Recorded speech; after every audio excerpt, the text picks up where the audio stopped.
This video is present to you by Login Academy, and it's referencing Mathematics Syllabus D, and it covers Chapter 10, Ratio, Rate and Speed.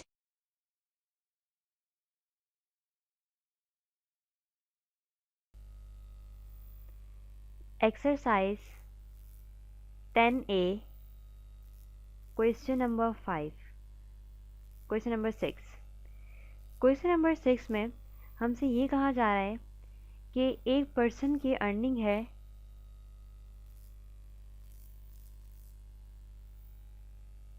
$1200 और उसका expense है, यानी कि जितने पैसे वो स्पेंड कर देता है वो है $450 पर मंथ, और हमें रेशो फाइंड आउट करना है उसकी इनकम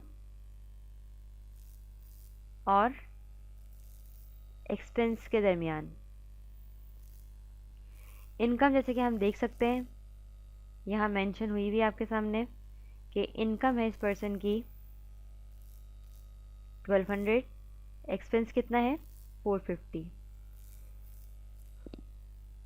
अब आप इसको फर्दर सिंप्लीफाई करते जाएं। इस वक्त कौन सा ऐसा टेबल है जिससे ये दोनों डिवाइड हो सकते हैं? 5 2 ज़ 10, 5 4 ज़ 20 and 240, 5 9 ज़ 45, 90. Now 3 8 ज़ 24, 3 3 ज़ 9, 0 को 0 से कैंसिल कर दीजिए। फाइनली आपके पास आंसर आएगा 8:3। अब हम बात करते हैं इसी सवाल के पार्ट 2 की। पार्ट 2 में हमसे ये कहा जा रहा है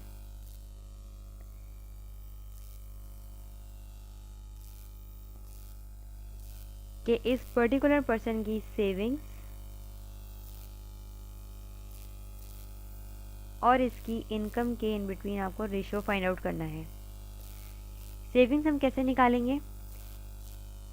यहाँ देखिए, इनकम थी $1200 और एक्सपेंस था 450। जब आप 1200 में से 450 को माइनस कर देंगे तो आपके पास सेविंग आ जाएगी, और वो है हमारे पास $750। ये है आपके पास सेविंग का अमाउंट। यहाँ सेविंग के नीचे हम 750 लिखते हैं, और इनकम है आपके पास वही 1200। अब इसकी कैलकुलेशन परफॉर्म करते हैं। 5 15 ज़ 75, 0 आपने ऐसे ही उतार लिया। 5 2 ज़ 10, 2 यहाँ पर आया आपके पास। 5 4 ज़ 20 एंड 0, 3 5 ज़ 15, 3 8 ज़ 24, 0 को 0 से कैंसिल कर दीजिए। 5:8 आपके पास दूसरा रेशो आ चुका है। इसमें भी आप देखें, अगर आपसे एक्सपेंस इनटू इनकम की बात की जा रही होती, यानी कि एक्सपेंस इनटू इनकम, तो आपका आंसर 8:3 नहीं बल्कि 3:8 होता। जैसे कि हम पहले भी वीडियोस में देख चुके हैं कि ऑर्डर मैटर करता है, बिल्कुल इसी तरह से अगर यहाँ पर आपसे इनकम इस टू सेविंग की बात की जाए तो आपका आंसर 8:5 होगा। ये था हमारा क्वेश्चन नंबर 6। अब हम बात करते हैं क्वेश्चन नंबर 7 की।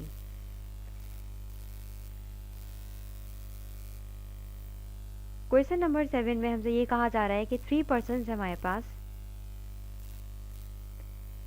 A, B एंड C, और इन तीनों पर्सन्स ने आपस में 416 का अमाउंट $416 का अमाउंट शेयर किया है। कुछ इस तरह से कि A के पास अमाउंट आया 169, B के पास आया 156,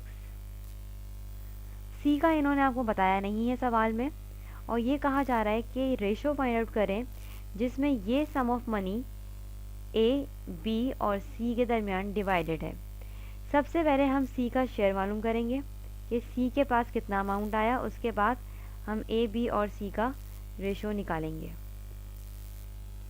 सी का अमाउंट मालूम करने के लिए हमें ये करना होगा कि 169 प्लस 156 को माइनस करना होगा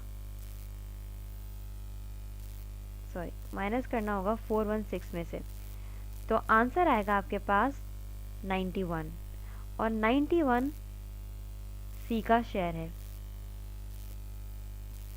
अब आपके पास ये बिल्कुल वही कंडीशन बन चुकी है जो यहाँ पर थी। इसकी फर्दर कैलकुलेशन आप खुद परफॉर्म करेंगे और जो फाइनल आंसर आएगा इसका वो होगा 13:12:7। डायरेक्ट आंसर आपने प्लेस नहीं करना है, बल्कि जो स्टेपिंग यहाँ पर मिसिंग है या जो स्टेपिंग अभी यहाँ परफॉर्म नहीं हुई है वो आपने कंप्लीट करके और फिर अपना आंसर टैली करना है कि इसका आंसर आपके पास कुछ इस तरह से आना चाहिए जो मैंने यहाँ पर हाईलाइट किया है।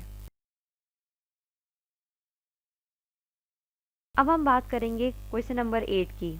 क्वेश्चन नंबर 8 में ये कहा जा रहा है कि the interior angles of a quadrilateral are 40, 60, 120 and 140. Find the ratio of these angles according to the order given. एक क्वाड्रिलेटर है जिसके 4 एंगल्स हैं आपके पास। आप उन एंगल्स को फॉर एग्जांपल नाम दे दीजिए ए, बी, सी और डी का।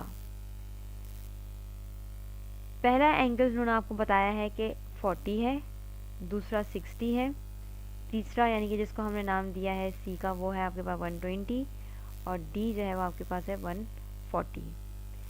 इसी ऑर्डर में जो ऑर्डर बुक में डिफाइंड है या क्वेश्चन में डिफाइंड है, इसी ऑर्डर में आपको रेशियो फाइंड आउट करना है।